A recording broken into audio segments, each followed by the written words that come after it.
എന്തിനാണ് ദൈവം നമ്മളെ വിളിച്ചത്? പ്രിയ ദൈവമക്കളെ, ഇന്ന് നമ്മൾ വചനത്തിലെ കുറേ ഭാഗങ്ങൾ നമ്മൾ കേൾക്കുവാൻ പോകുന്നു. ഇത് നിങ്ങൾ എഴുതിയെടുക്കുക, അതിനെക്കുറിച്ച് ധ്യാനിക്കുക. ദൈവത്തിൻ്റെ ആത്മാവ് നിങ്ങളെ വൻ കാര്യങ്ങളെ പഠിപ്പിക്കട്ടെ.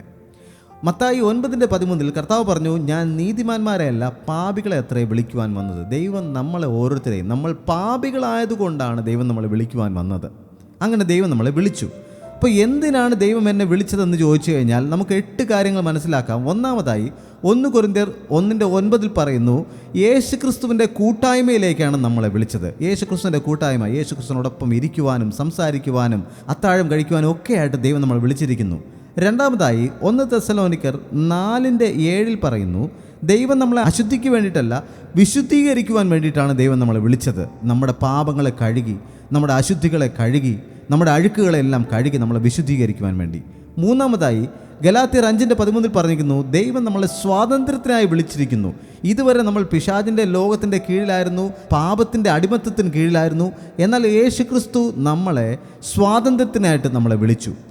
നാലാമതായി 1 കൊരിന്ത്യർ 7:15 പറഞ്ഞിരിക്കുന്നു, നമുക്ക് സമാധാനത്തോടെ ജീവിക്കുവാൻ വേണ്ടിയിട്ടാണ്, ദൈവം തരുന്ന സമാധാനത്തിൽ ജീവിക്കുവാൻ ദൈവം നമ്മളെ വിളിച്ചിരിക്കുന്നു. അഞ്ചാമതായി 2 പത്രോസ് 1:3 പറഞ്ഞിരിക്കുന്നു, ദൈവം നമ്മളെ വിളിച്ചത് ദിവ്യശക്തി നൽകുവാൻ, തൻ്റെ വലിയ ശക്തി നമുക്ക് നൽകുവാൻ വേണ്ടിയിട്ടാണ് ദൈവം നമ്മളെ വിളിച്ചത്.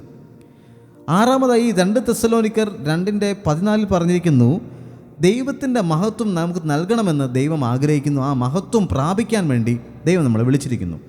ഏഴാമതായി 1 തിമോഥെയോസ് 6:12 പറഞ്ഞിരിക്കുന്നു, ദൈവം നമ്മളെ നല്ല പോർ പൊരുതുവാൻ, വിശ്വാസത്തിൻ്റെ നല്ല പോർ പൊരുതുവാനായിട്ട് വിളിച്ചിരിക്കുന്നു.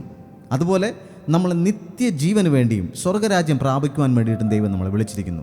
8 കാര്യങ്ങൾക്ക് വേണ്ടി ദൈവം നമ്മളെ വിളിച്ചിരിക്കുമ്പോൾ നമ്മൾ എങ്ങനെയായിരിക്കണം ഈ വിളി നമുക്ക് വരുമ്പോൾ നമ്മൾ പ്രതികരിക്കേണ്ടത്? 3 പ്രധാനപ്പെട്ട കാര്യങ്ങൾ വചനം പറയുന്നു.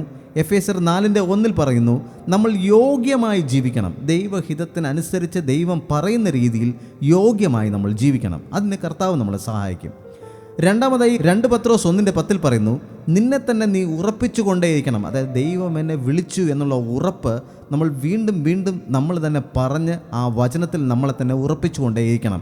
അതിനുവേണ്ടിയാണ് പ്രാർത്ഥനയും വചനം വായിക്കുന്നതും ദൈവത്തോട് സംസാരിക്കുന്നതും ഒക്കെ.